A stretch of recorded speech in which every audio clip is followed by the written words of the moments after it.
Some novels leave a profound mark on us, captivating us to the point of complete absorption.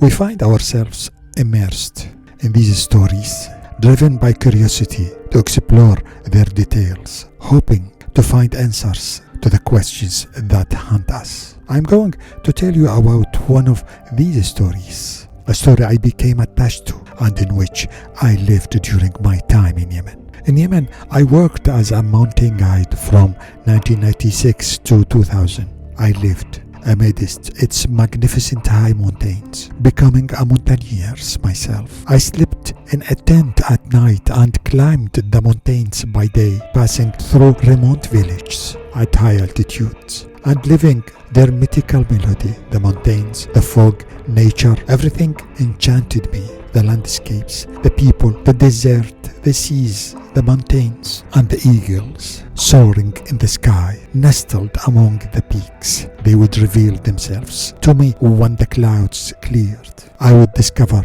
the eagle suspended in the air, its wings spread above the air currents, not far from its nest on the slopes of the high mountain. I used to travel with my group, usually composed of 7 to 14 people, to visit these villages and meet naturally solitary people of different generations. Their hospitality was so spontaneous that we quickly became friends. A simple breakfast prepared by a farmer working in his field was enough to feed the entire group. In the evening, we would gather around the fire for dinner, chatting with the imposing mountain in the background, its distant light mingling with the stars, making them difficult to distinguish. I savored these magnificent landscapes and shared stories of the Orient with my group, creating an evening that would remain a precious memory of a wonderful trip to Yemen. One day, a tourist left me the book he had been reading during his trip, a novel entitled Fortune Carrée by the French author Joseph Kessel, which recounts a marvelous adventure in Yemen. The story was written in 1930 while the author was staying in Yemen. It was during a walk on the volcanic plain of Sana'a that he spotted the young Russian chef riding the horse of the king of Yemen, then called Imam, who becomes the hero of his novel. chef was so close to the king that he had lent him his horse. The author describes the capital of Yemen, Sana'a, in the middle of the prodigious cup of stone and lava closed by the Yemeni mountains, stands isolated from the world and close to the sky. Sana'a bears the seal of fable and of life at the same time. The adventure begins when this night chef steers the case from the Russian consulate and flees on horseback, following the caravan routes. His journey lasted 3 nights, spent in caravanserais, in a region I myself explored during my mountain trips. So the idea came to me to follow in the protagonist's footsteps from Sana'a to his crossing of the Haraz mountains. I retraced his route, the places where he stayed and split, all the way to his descent from the mountain range and his entry into the desert before reaching the sea. I began following his journey by reading the novel, starting from the mountainous plain of Bukur. The protagonist then takes the old caravan route, which was later abandoned, particularly with the rise of the automobile and the decline of camels, mules and horses as means of transport. The steep mountainous road was replaced by a paved road between Sana'a and Hodeidah. The old caravan route was largely abandoned. Only fragments remained, especially along the slopes leading to the peaks and high-altitude villages. I followed his route from Sana'a to his descent from the mountains into the desert towards the Red Sea to embark on a sea voyage to Ethiopia and Somalia. The road sometimes disappeared into the valleys, but it was always there, especially during the ascent of the high mountains. It was built of large, solid and sturdy rocks, making it relatively resistant to erosion. I spent the evening with my group on the mountain tops, either in a campsite or in a Yemeni house. Some of these places are mentioned in the book, such as Suq al-Khamis, Manakha, Al-Hijra, and others that we passed through regular. The routes taken by the protagonist were in many ways the same as those we were following on our Montanian treks. Following his route, I found that the itineraries mentioned in the narrative were accurate, as if the author had actually traveled through these places. Some regions had even retained their original characteristics. He mentions having crossed a region teeming with monkeys, and indeed this same region is still home to many. In the mountainous region, he made 5 important stops to allow the horses and other animals to rest. He was accompanied by the king's guards, who were completely unaware of what was happening. His theft and escape from Sana'a to the sea across the mountains until he descended and headed towards the coast. The journey would normally have taken 4 days, but he decided to shorten it to 2. The convoy quickly passed through the Thursday market, Suq al-Khamis, at midday, leaving behind a description of its stone and rubble houses huddled together. Next came the Wadi Mafhaj, where the roads narrowed considerably until they reached the Mafhaj fort, which, as described in the novel, remains primitive and wild, with a few houses clustered at its base. Sections of the road still survive. Grishef spent the night there within the white walls of the room, and it was there that the protagonist slept his head, resting on the saddle of the king's horse, determined to reach the village of Wasl the next day.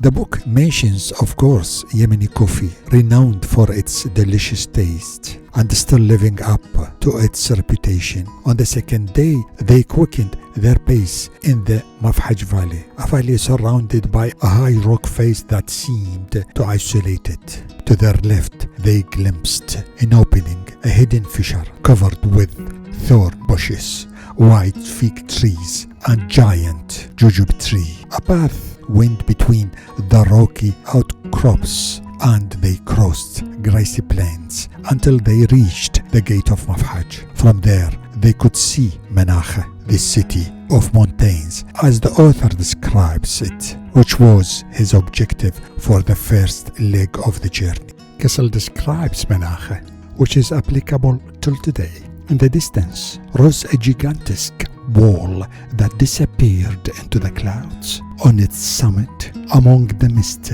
one could see teeny white specks. It was Manakha, the city of mountains.